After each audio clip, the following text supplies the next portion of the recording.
मंजिल Gurukul YouTube channel पर आपका स्वागत है।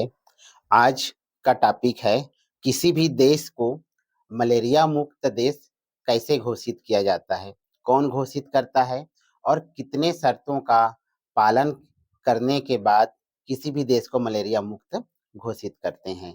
तो आइए, यह मेरा मलेरिया पर दूसरा वीडियो है। इसके पहले मैंने मलेरिया दिवस के बारे में वीडियो अपलोड किया था, उन्हें भी देखें। उसके साथ इस वीडियो को देखें ताकि इसके बारे में संपूर्ण जानकारी आपको मिल सके। तो सबसे पहले मलेरिया मुक्त देश जो WHO है, यानी कि वर्ल्ड हेल्थ ऑर्गेनाइजेशन, जिसका मुख्यालय जिनेवा में है, स्विट्जरलैंड में, वो किसी भी देश को मलेरिया मुक्त होने का प्रमाण तब देता है जब कोई भी देश जहां पर स्वदेशी संचरण की क्रिया, मतलब मलेरिया के स्वदेशी संचरण की क्रिया पिछले 3 वर्षों से बंद हो, यानी वहां पर मलेरिया का एक भी केस पिछले 3 वर्षों में नहीं आया हो।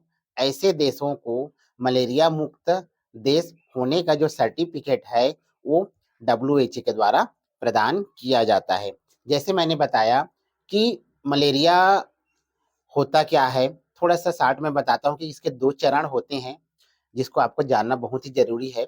सबसे पहले तो मादा एनोफिलिस मच्छर जब हमें काटता है, जैसे ही हमें काटता है तो हमारे शरीर में बीजाणु, जिसको हम स्पोरोजाइट कहते हैं, बीजाणु हमारे शरीर में प्रवेश करते हैं रक्त के माध्यम से।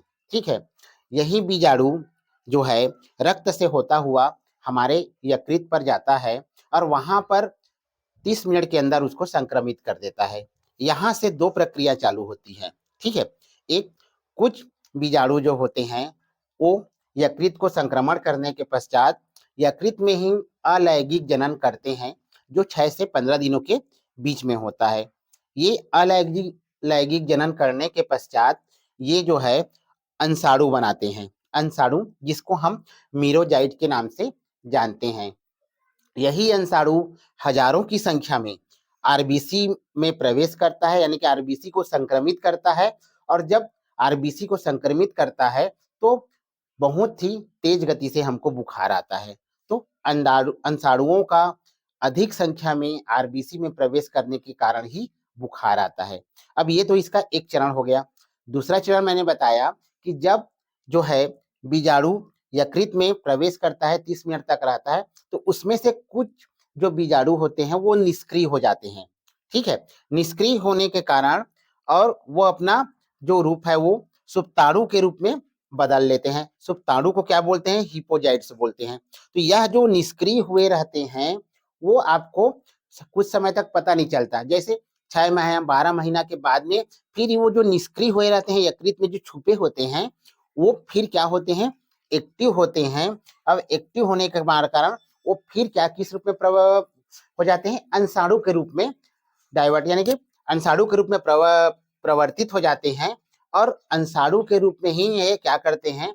आरबीसी में प्रवेश करते हैं और वहां पर वो भोजाणु यानी कि ट्रोपोजाइट का रूप धारण कर लेते हैं, जिसके वजह से फिर वह अंशाणु के रूप में आरबीसी में हजारों की संख्या में फिर प्रवेश करते हैं और पुनः जो है मलेरिया यानी कि तेज बुखार आ जाता है। तो कहा जाता है कि साल 1.5 साल या 6 महीना के बाद में जो मलेरिया है वह पुनः वापस आ जाता है। तो उसका कारण जो निष्क्रिय जो होते हैं, निष्क्रिय जीवाणु बीजाणु जो होते हैं वही सक्रिय होकर 6 महीना साल भर के बाद फिर वापस आ जाते हैं और मलेरिया पुनः हो जाता है।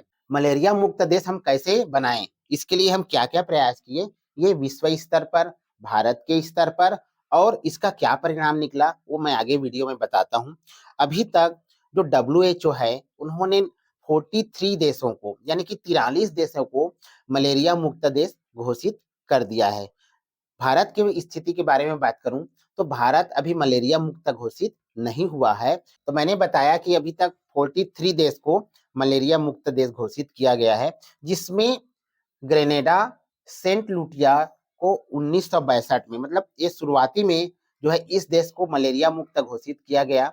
अब चूंकि मैंने बताया था कि मलेरिया का 90% केसेस जो होता है वो अफ्रीका में पाया जाता है, तो अफ्रीका की जब हम बात करें तो ये बहुत इंपॉर्टेंट हो जाता है कि अफ्रीकी देश मॉरिशस को सबसे पहले मलेरिया मुक्त देश घोषित किया गया।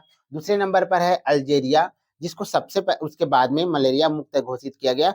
और अभी वर्तमान में इस ईयर यानी 2024 में कार्बो वर्डा नामक देश है जो अफ्रीका का ही है, उसे मलेरिया मुक्त देश घोषित किया गया है। तो अब तक अफ्रीकी देश जहां पर 90% मलेरिया होती है, वहां के 3 देशों को मलेरिया मुक्त घोषित किया जा चुका है। विश्व स्तर के जब प्रयास की बात करें तो सबसे पहला जो प्रयास किया गया था 1956 में किया गया था। हालांकि यह प्रयास जो है पूरी तरह से सफल नहीं हुआ।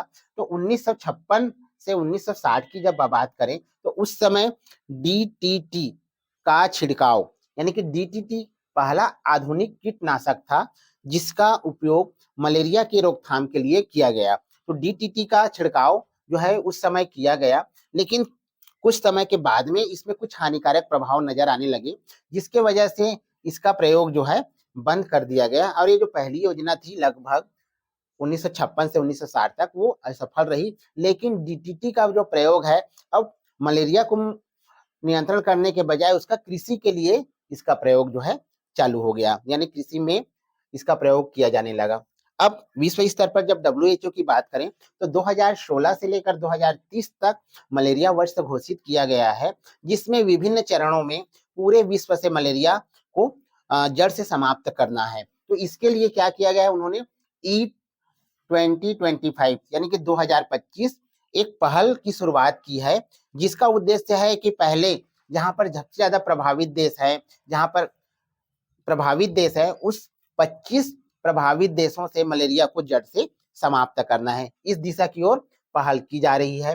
साथ ही साथ 2027 तक मलेरिया से पूरी तरह से मुक्त करना है और 2030 तक जो है पूरे विश्व को मलेरिया मुक्त करने का जो उद्देश्य है WHO ने रखा है, जिसके हिसाब से मलेरिया 2016 से लेकर 2030 तक मलेरिया वर्ष चलाया जा रहा है। जब हम भारत की बात करते हैं, क्योंकि भारत अभी मलेरिया मुक्त देश घोषित नहीं हुआ है, सर्वप्रथम भारत में जो प्रयास है 1953 में किया गया था राष्ट्रीय मलेरिया नियंत्रण कार्यक्रम के अंतर्गत। जैसा मैंने बताया कि 1956 में विश्व स्तर पर, तो 1953 में राष्ट्रीय मलेरिया नियंत्रण कार्यक्रम के अंतर्गत सभी के घरों में डीडीटी का छिड़काव किया गया था। पुराने जमाने के अगर कोई लोग होंगे तो आप उससे पूछिएगा कि घर घर जाकर डीडीटी का छिड़काव करते थे। इसका परिणाम क्या हुआ? इसका परिणाम ये हुआ कि इससे भारत को बहुत ज्यादा फायदा होने लगा और मलेरिया के जो संचरण है उसमें बहुत ही कमी आने लगी, आश्चर्यजनक कमी आने लगी। ठीक है, 1958 में राष्ट्रीय मलेरिया उन्मूलन कार्यक्रम, देखिए अब कमी आने लगी तो इससे अब लगने लगा कि हम मलेरिया को पूरी तरह से उन्मूलन कर सकते हैं, जड़ से समाप्त कर सकते हैं। इसी वजह से 1958 में राष्ट्रीय मलेरिया उन्मूलन कार्यक्रम रखा गया। राष्ट्रीय इस कार्यक्रम में ये देखा गया कि मलेरिया में तो कमी आई, लेकिन जो मलेरिया के मच्छर थे वो उन्होंने अपना रोग प्रतिरोधक क्षमता जो है बढ़ा लिया। तो जो दवाई जिसके वजह से मलेरिया में कमी आ रही थी, अब उसको उल्टा होने लगा और 1967 के बाद में मलेरिया में एकाएक बहुत ज्यादा वृद्धि होने लगी। अब वृद्धि होने लगी तो जो सरकार का कार्यक्रम था उसको उन्मूलन करने के लिए वो अब फोकस कहां पर चला गया? अब उस नियंत्रण को, जो वृद्धि हो रही है उस नियंत्रण को रोकने पे पूरा फोकस चला गया और वो कार्यक्रम उन्मूलन से नियंत्रण कार्यक्रम हो गया। वैश्विक मलेरिया कार्यक्रम जो है भारत में 5 चरणों में चलाया जा रहा है, जिसमें जो 2015 से लेकर 2022 तक का जो चरण था यानी उस कार्यक्रम था, उसमें भारत में मलेरिया में उल्लेखनीय कमी आई है, यानी कि मलेरिया के केसेस में 85% तक की कमी आई है, जिसके लिए WHO ने भारत की सराहना की है। साथ ही साथ अभी 2024 से लेकर 2027 तक भारत का जो चरण है उसमें मलेरिया से जो प्रभावित राज्य हैं उसमें राष्ट्रीय वेक्टर जनित रोग नियंत्रण कार्यक्रम जो है चलाया जाएगा।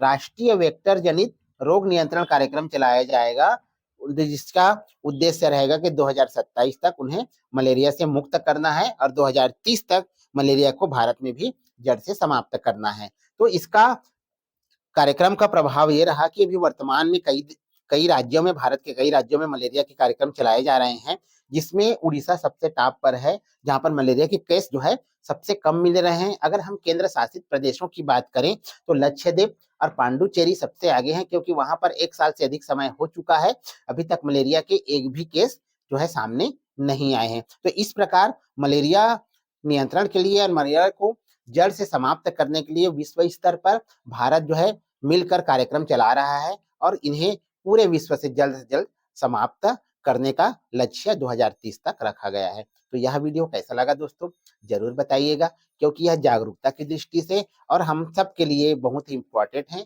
इन्हें अधिक से अधिक लोगों के साथ शेयर करें और मेरे मंजिल गुरुकुल यूट्यूब चैनल को सब्सक्राइब करें।